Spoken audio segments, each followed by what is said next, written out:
Pergi berlibur ke kota Kediri dengan keluarga naik kereta. Nama saya Alvina Damayanti dari kelas 11 IPS 2.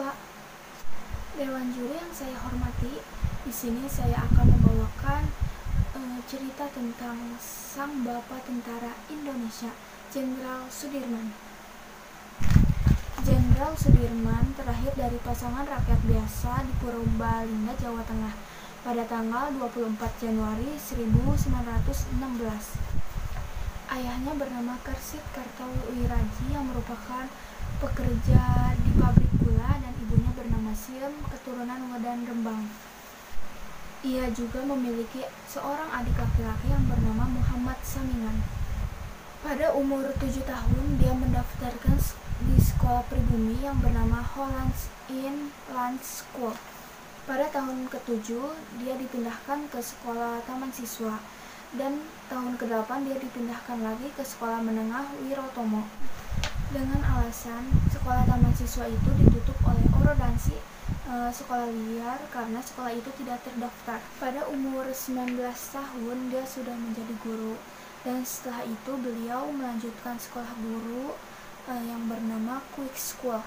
Di tengah perjalanan dia berhenti sekolah karena terkendala biaya, dan di tahun yang sama juga dia bertemu dengan seorang wanita yang bernama Alfia yang merupakan putri dari seorang pengusaha batik yang terkenal.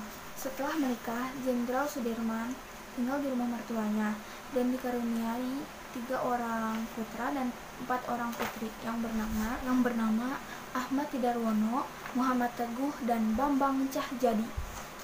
Dan 4 orang anak Jenderal Sudirman yang bernama Didi Praptiastuti dan Didi Putjiati, Titi Wahjuti Satyaningrum. Pada saat Perang Dunia Kedua, pada saat itu Jepang sudah bergerak ke daratan Cina dan sudah berupaya invasi Hindia. Pada saat itu, Indonesia yang dikuasai oleh Belanda mulai merencanakan taktik dan melawan Jepang dan membentuk suatu tim persiapan serangan udara. Peran Jenderal Sudirman dalam melawan penjajah berawal dari situ, di mana Jenderal Sudirman yang saat itu disegani oleh masyarakat diminta untuk memimpin tim dari Cilacap, dan beliau berperan sebagai Ketua Koperasi Bangsa Indonesia, dan beliau juga menjabat sebagai perwakilan Dewan Kepresidenan Jepang atau Susanghikal selama 1 tahun. Dan di awal tahun 1944 dia diminta untuk bergabung ke tentara peta yang ada di Bogor.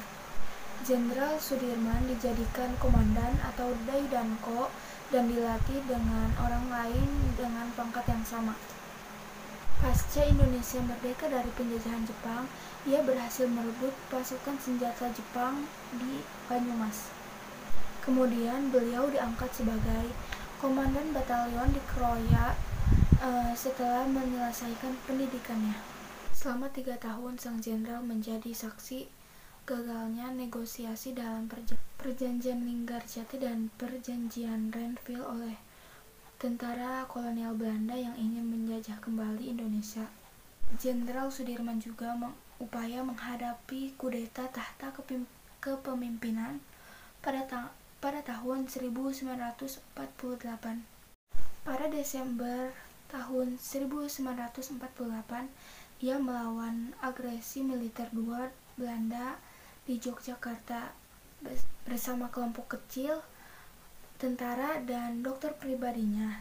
Jenderal Sudirman memulai perjalanan ke arah selatan dan melakukan perang gerilya selama 7 bulan lamanya. Hingga akhirnya Belanda mulai menarik diri dan Jenderal Sudirman mulai kembali ke Yogyakarta pada tahun 1949 oleh Presiden Soekarno. Pemberontakan di Madiun dan ketidakstabilan politik yang sedang berlangsung melemahkan kesehatan Jenderal Sudirman. Pada tahun 1948, Jenderal Sudirman mengidap penyakit TBC. Pada November 1948, paru-paru kanannya dikempeskan lantaran sudah terinfeksi. Pada Desember 1949, Jenderal Sudirman dipindahkan ke salah satu rumah di Magelang dan melawan penyakit TBC.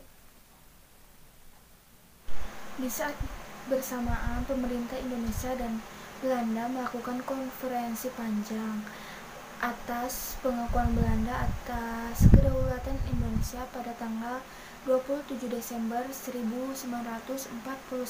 Meskipun sedang sakit, Jenderal Sudirman diangkat sebagai TNI Panglima Besar negara baru, yaitu yang bernama Republik Indonesia Serikat.